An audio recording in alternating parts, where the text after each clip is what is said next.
everybody. Hello, Harsha. How are you? Good morning, Bernice. How are you? Very well, thank you. So, for those of you who have never seen or have never met Harsha, today I am very pleased to be joined on this live broadcast by Harsha from Hosts International.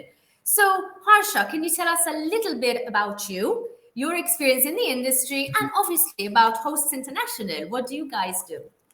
Amazing. Good morning, everyone. Bernice, thank you very much for having me on this morning. I'm Harsha Brown. I am the Operations Director at Hosts International, and we are, I suppose, best known to provide homestay services, so host family accommodation, to our partner schools, colleges, students, agents across the UK and also in Dublin in Ireland. Okay. So, speaking of perhaps some numbers, some statistics, more or less, could you tell us how many host families, how many homestay hosts? Because you taught me that. You told me, no, nowadays we're not calling them host families, we're calling them homestay hosts. Let's be British Council at the group. It's more politically correct, I guess. Yeah. How many of them are you working with across the UK and Dublin? Well, currently this year, looking at our database, of course, we have certain locations where the largest in, but looking at our database across the UK, thousands. And of course, we all in our industry have done a catch-up, tidying up from pre-pandemic, from COVID times. So of course, in 2019, I could say in excess of 10,000 hosts across the UK and in Ireland on our database. But of course, how many are active? How many are live? So this year, I think, has been the highest number of homestays that we used. I think in our busiest, if I compare it to numbers of students we received, in our busiest first week of July, in our entry, we welcomed just over 2,000 students that week across our platform. So of course, that gives you an idea of how many homestays were in use at any given time. And if I had to ask you, what kind of students tend to go for the homestay host options? Is it just the younger ones? Who goes for homestay hosts? I think that's expanded a lot. Of course, traditionally, the students who would opt to stay in a homestay tend to be language students. So students coming over to learn English as a foreign language or ELT courses. And traditionally, they're still our biggest market. And they are typically, short stay programs, 2 to 4 weeks. But of course, this year, we found a lot of long stay students, a lot of 12-week plus 24-week students. We do a lot of young learners, of course, groups of students coming together in their groups with a group teacher, group leader. So that's always popular with a homestay program. And also this year, more than ever, university students. So these are students who, perhaps we'll be talking about it, opt to live with, a room in someone's home, host a local host. And also we do pre-sessional students, so students who are here for pathway programs, long-term programs, independent schools, so sixth form colleges, independent schools who are here much long-term, and the services that go with their living in sort of a secure family, a secure homestay environment.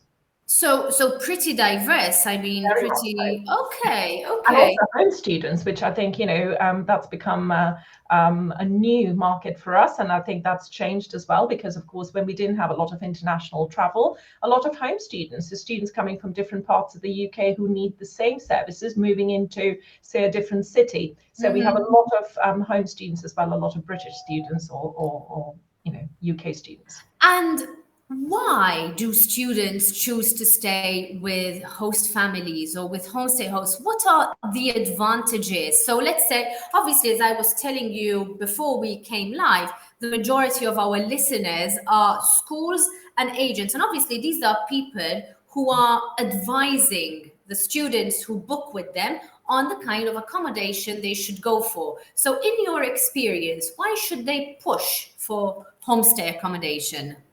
I think from our school's point of view, our partners' point of view, it's very flexible. It's fairly risk-free.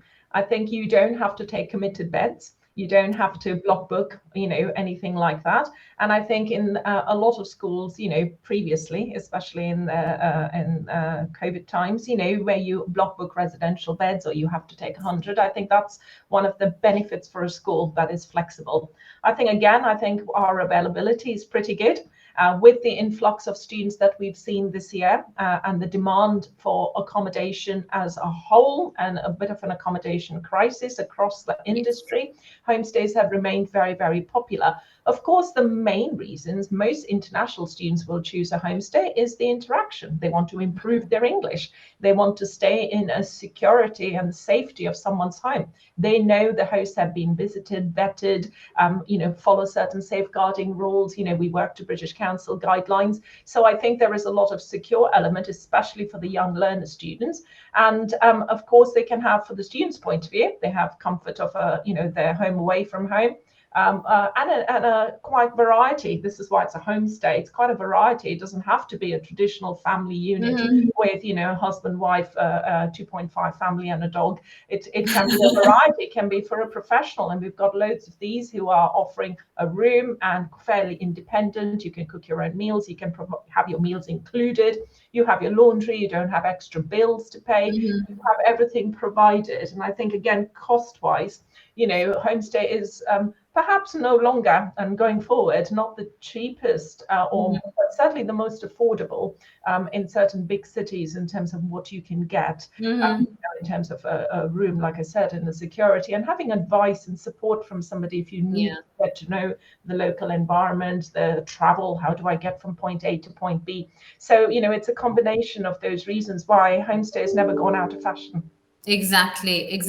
And you've reminded me of two important points. Obviously, you mentioned cost, because that is on everybody's mind. We've recently, just last week, we published a blog post from you guys on our platform, and a lot of people have read it because obviously it reflects and it shows a reality that everybody is going through, the cost of living and the cost of living crisis, which everybody seems to be going through. And obviously in the UK, you're feeling that as well.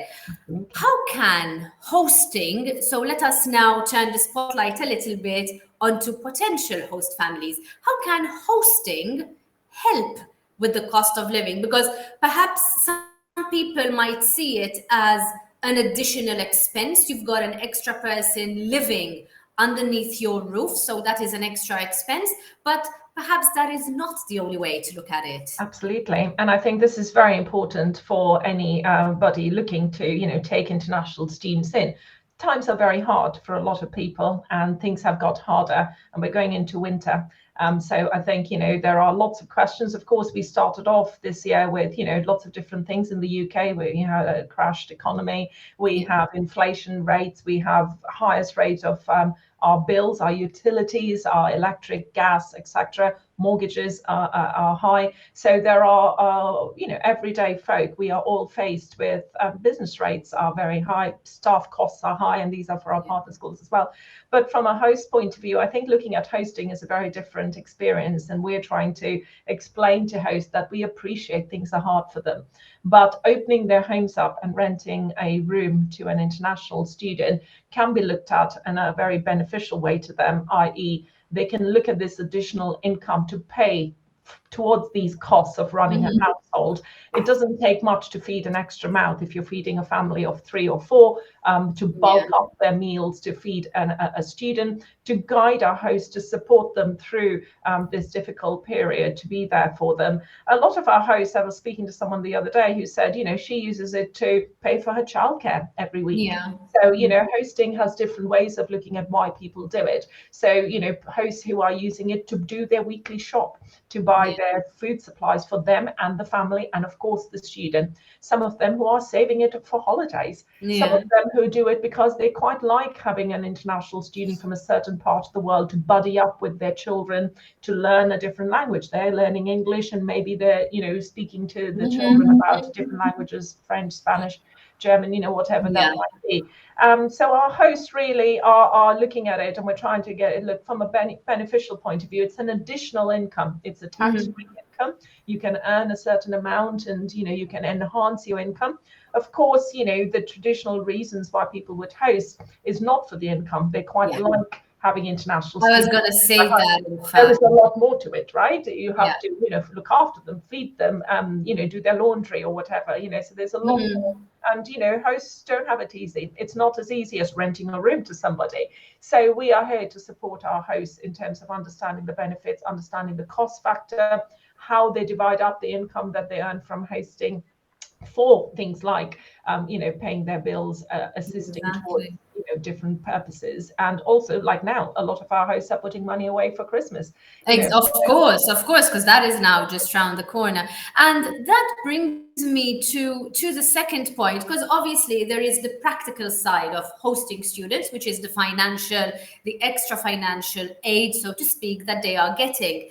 But from the feedback that I see from you guys and on your social media, you also get a lot of positive feedback from students, and also, and this is my favorite thing to read, from host families. For example, I often see that host families and students stay in touch even Absolutely. after the student leaves. Recently, there was something on host families and the student meeting somewhere in Italy That's after they had hosted this right. Italian student a few years back.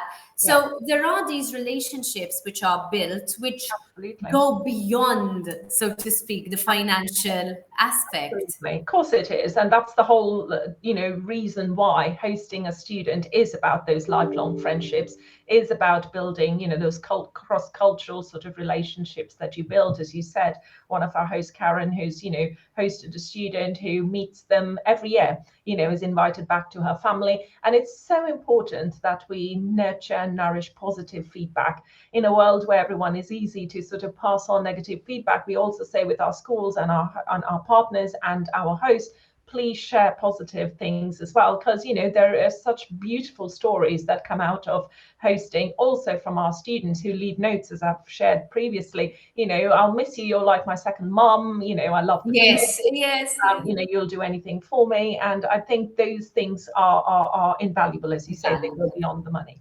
For sure, for sure. So, to perhaps turn the spotlight back onto Hosts International, we've spoken about schools, spoken about agents, students, the homestay hosts themselves. Where do you guys,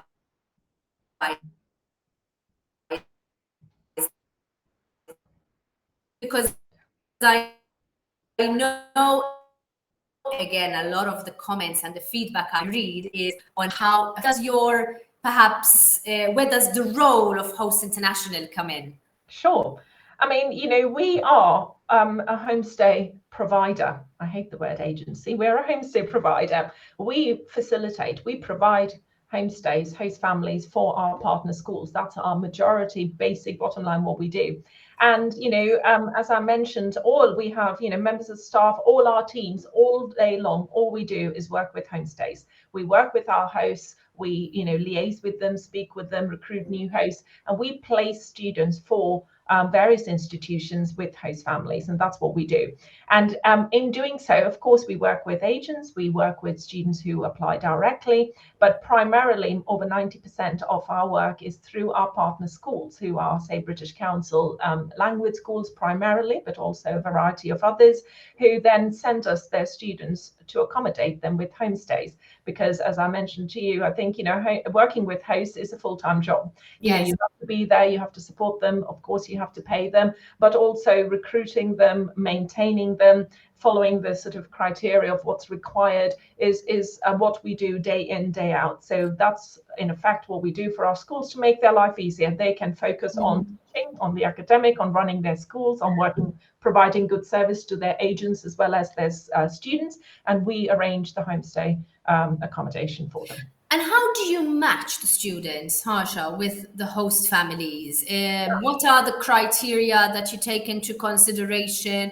Is it done randomly? Is it done? How is it done? A few years ago, we went to this amazing database, right? We all have amazing computerized systems. And I think one of the things we take pride in at Host International is that we just don't match from a computer. We match from there's so much that goes into it. And I don't think it's easy as saying, okay, student A can go into bed A because it's free. There are so much more. Of course, students have their own requirements, and that's got, the list has got longer. Everyone has an allergy or a dietary requirement, or has, and different locations. We work with different schools.